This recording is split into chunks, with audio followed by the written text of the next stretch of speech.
Hoy tenemos un tema que ciertamente quisiéramos ilustrar a todos nuestros televidentes en torno a este trastorno. Y lo decía ahora Jennifer, mi compañera, que muchas veces hablamos con mucha facilidad de adicto a drogas, adicto a juegos y muchas otras adicciones. Pero créame que hoy será la primera vez que muchas personas escucharán adicto al sexo. Doctor, iniciemos inmediatamente la pregunta respondiendo qué es una adicción y qué es la adicción propiamente al sexo. Bueno, la gente, como tú bien lo mencionabas, conoce muy fácilmente el concepto de adicción a las drogas, por ejemplo, ¿cierto? Cuando hablamos de una adicción a las drogas, hablamos de un individuo que tiene un consumo de alguna sustancia que le genera alteraciones en su funcionamiento normal. Dícese su vida laboral, su vida escolar, su vida familiar. En el concepto de la adicción al sexo, digamos que podemos hacer una extrapolación del término. Y hablamos de adicción al sexo cuando un individuo, en aras de estar teniendo sexo, o de estarte masturbando, o de estar consumiendo pornografía, tiene alteraciones en su funcionamiento habitual. Es decir, un individuo por estar teniendo actividad sexual o masturbándose o consumiendo pornografía, entonces deja de trabajar, deja de rendir en su escuela, deja de rendir en la universidad o tiene problemas de índole familiar. Entonces ahí podríamos hablar de una adicción al sexo, que es diferente a una persona que pueda tener una sexualidad que dijéramos que está por encima del promedio normal y no obligatoriamente por tener un deseo sexual más alto o tener más actividad sexual que otras personas, pues se tiene que considerar que es problemático. Doctor, ¿cómo se puede reconocer una persona que sea adicta al sexo o una persona puede reconocerse de esta manera? Usualmente al adicto lo reconocen más fácil que reconocerse. Él termina reconociéndose, pero más por los señalamientos de los demás. Y usualmente suele ser la familia o el entorno laboral los que empiezan a darse cuenta que el individuo empieza a tener un funcionamiento anormal o un funcionamiento que no corresponde con las necesidades del entorno. Entonces usualmente se le señala y finalmente pues el individuo termina dándose cuenta, o a veces no, de su dificultad. Doctor Sergio, hay una cosa cierta y es que hay una línea muy aguda entre la adicción como tal al sexo y lo que tú mismo has dicho, una persona que tiene una hipersexualidad, en el sentido de que tiene un desarrollo de su vida sexual por encima del normal, mas sin embargo esta persona conserva todas sus actividades en orden. Yo quisiera que en este momento tú, desde tu experticia, pues le dijera a las personas que cuando estamos propiamente ante la adicción y cuando es simplemente un desarrollo exagerado o un desarrollo un poquito más de lo normal de la vida sexual de una persona, para que ellos no confundan el hecho de que tengan esa hipersexualidad. Ya estamos ante una adicción, porque sé que la línea es muy delgada entre lo uno y lo otro. Entonces mi pregunta o mi solicitud es dar esa claridad para que la gente quede claro qué es la adicción y qué es simplemente un desarrollo exagerado de su vida sexual. A ver, digamos que no es una cuestión tan fácil de definir por una cuestión simple. Yo trato siempre de poner el ejemplo del apetito por la comida. El apetito por la comida no es muy diferente del apetito por el sexo, ¿sí? Entonces, ¿cuándo podemos decir que una persona tiene un apetito por la comida muy alto comparado con otro? Eso siempre tendrá que verse en términos de la individualidad. No porque yo coma 4 o 5 veces al día, soy mejor o peor que una persona que come 2 o 3 veces, ¿cierto? Eso tendrá que ver con mis posibilidades fisiológicas, con mis posibilidades económicas, con una cantidad de cosas. Entonces, digamos que no podemos dar un término, no lo podemos dar en términos absolutos de que si una persona tiene actividad sexual todos los días o 3 veces a la semana, está más bien o menos bien que el que lo tiene menos cantidad. Pues aquí de nuevo aparece muy importante el concepto de funcionalidad, ¿cierto? Si el individuo funciona en todas sus esferas, dígase la esfera familiar, dígase la esfera laboral, dígase la esfera escolar, dígase la esfera económica. Si el ejercicio de su sexualidad no altera su funcionamiento en todas las esferas necesarias, podríamos hablar de un comportamiento sexual que cabe dentro de lo normal, porque no es maleficioso para el individuo.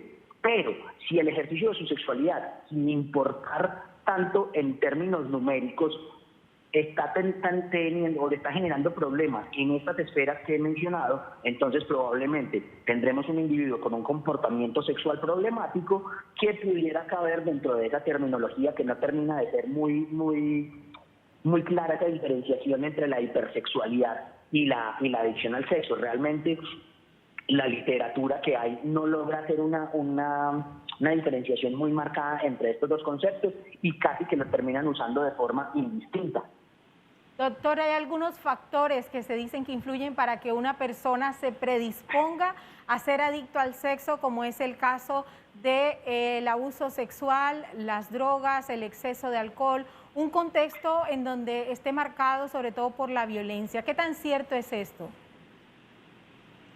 Pues mira, dentro de las adicciones lo que hay es un tipo de personalidad que se conoce como personalidad adictiva, es decir, una persona que disfruta tanto de la respuesta cerebral que da el consumo de ciertas cosas, puede ser de sustancias, puede ser de alcohol, o en este caso de sexo, se libera una sustancia en el cerebro que se llama dopamina, y esa dopamina es la que termina dando esa sensación de gratificación y de bienestar tan grande a la que los individuos terminan haciendo esa habituación y casi que terminan haciendo esa, voy a ponerlo entre comillas, adicción.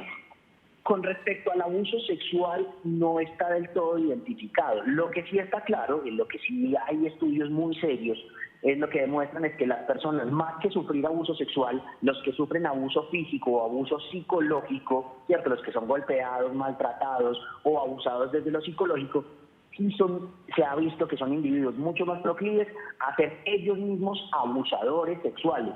Sí, uno creyera que el abusador sexual obligatoriamente fue abusado sexualmente, y parece que no.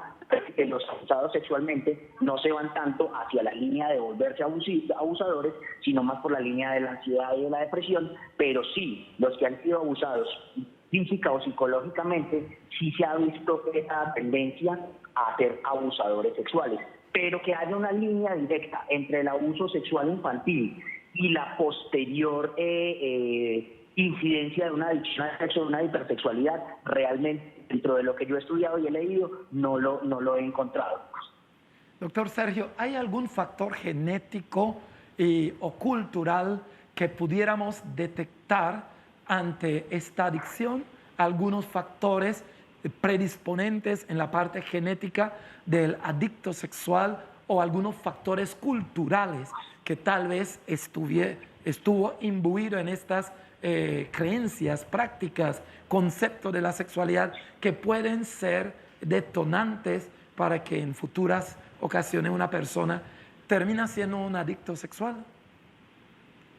Pues a ver, digamos que la adicción al sexo entra dentro de las adicciones psicológicas, así como algunas drogas tienen la capacidad de modificar la química cerebral y pedirle al cuerpo la sustancia, por ejemplo los opioides, dices de la heroína, ¿sí? O la cocaína.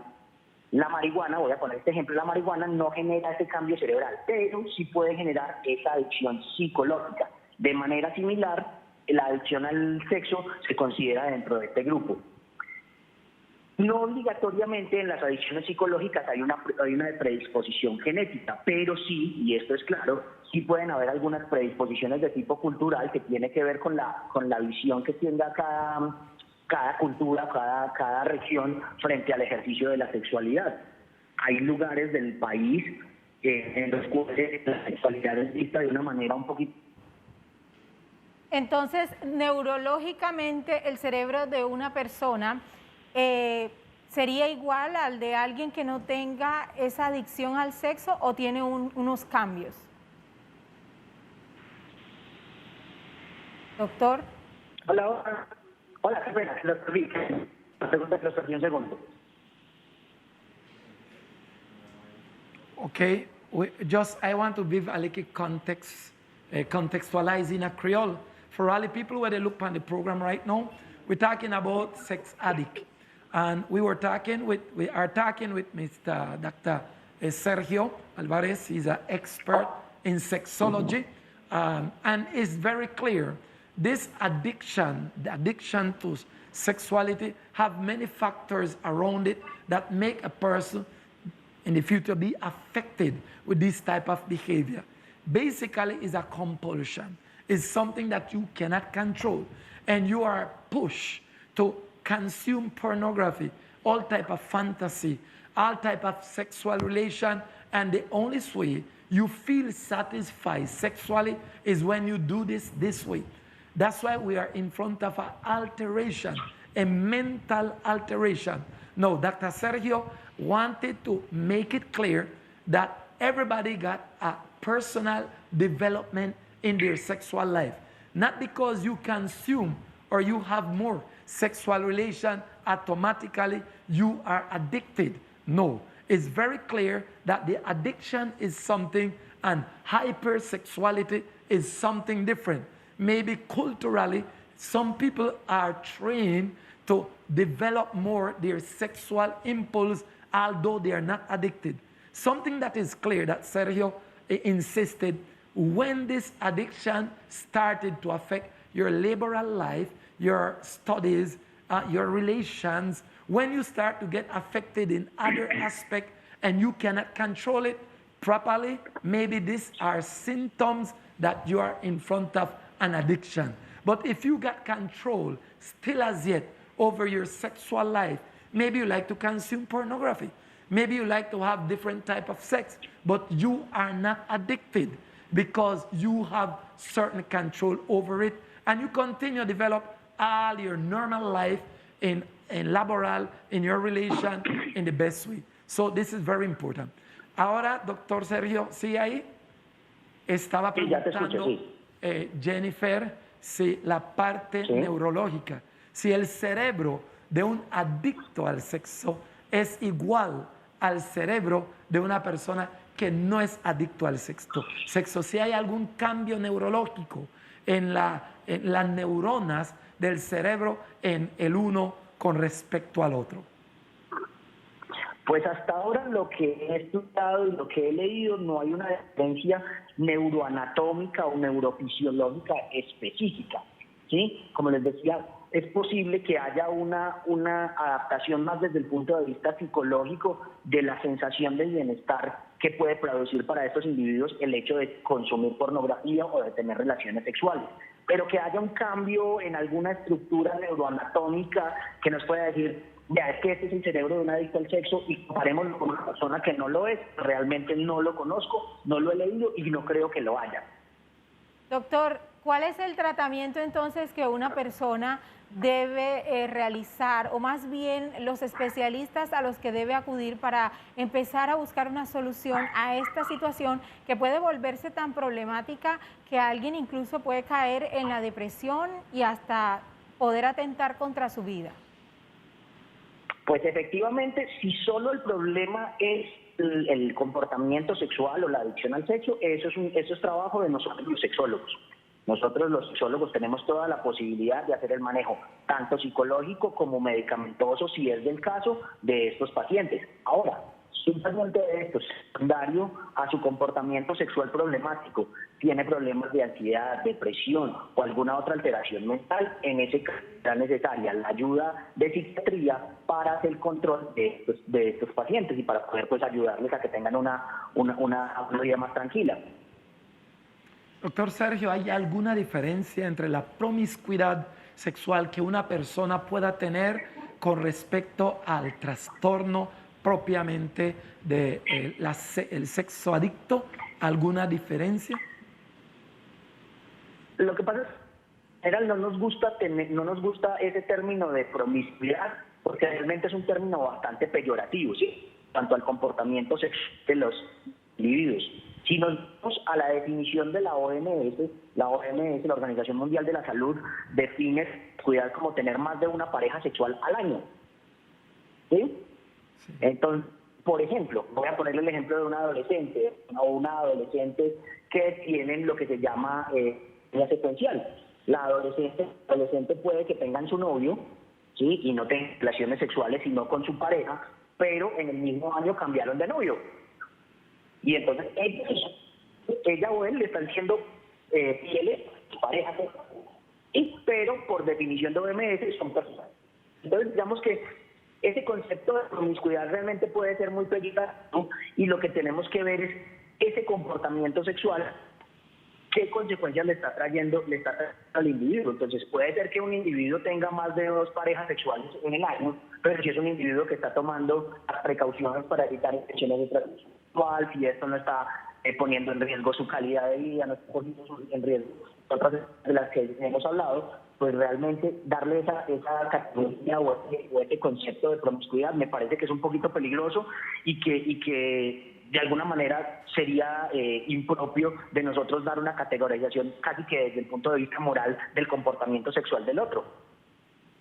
Y del ninfómano, ¿qué podemos decir al respecto? ¿Será que también cae en este grupo de personas que son adictos al sexo o no? La ninfomanía y la satiriasis, que sería como la ninfomanía de los hombres, ¿cierto? La ninfomanía era un término que se aplicaba a las mujeres y la satiriasis a los hombres, digamos que son los nombres antiguos que se le daba a las personas con una sexualidad más elevada, o los que llamamos entre comillas hipersexuales, pero que son términos que han entrado en desuso.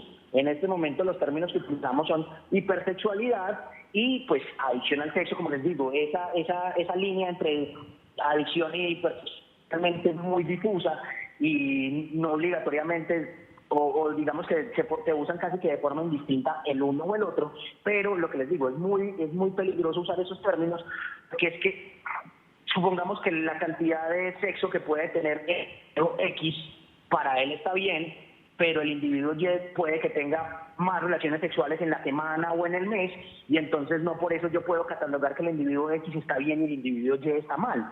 Entonces, digamos que ahí vienen unas consideraciones muy desde lo personal y desde el funcionamiento, que es lo que tenemos que mirar cuando vamos a dar este tipo de valoraciones.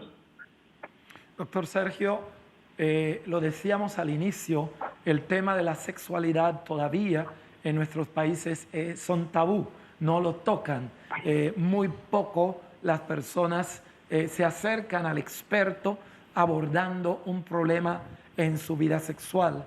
Mi pregunta es, desde tu ciencia, tu conocimiento, desde su trabajo, ¿cómo está esta realidad en el colombiano? ¿Cómo están abordando estos temas como la adicción al sexo o cualquier otra alteración o trastorno sexual? Y si la gente se acerca con toda la tranquilidad a abordar estos temas y a buscar ayuda en este campo. Es una excelente pregunta. Doctor Sergio. En los medios... Hola, ¿me escuchas? Adelante, sí. Hola, ¿me escuchas? Sí. Que les decía que es muy llamativo porque nuestra sociedad es una sociedad muy sexualizada. La publicidad, los medios utilizan mucho la sexualidad y el erotismo para vender.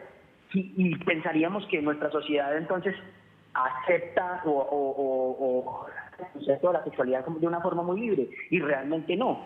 Todos los temas de la sexualidad, todos los temas del ejercicio de la sexualidad se mantienen muy como tabú, se mantienen muy por debajo de la mesa, y las personas se les dificulta mucho hablar de estos temas de forma abierta, y eso también se traduce en la consulta sexológica. Desafortunadamente,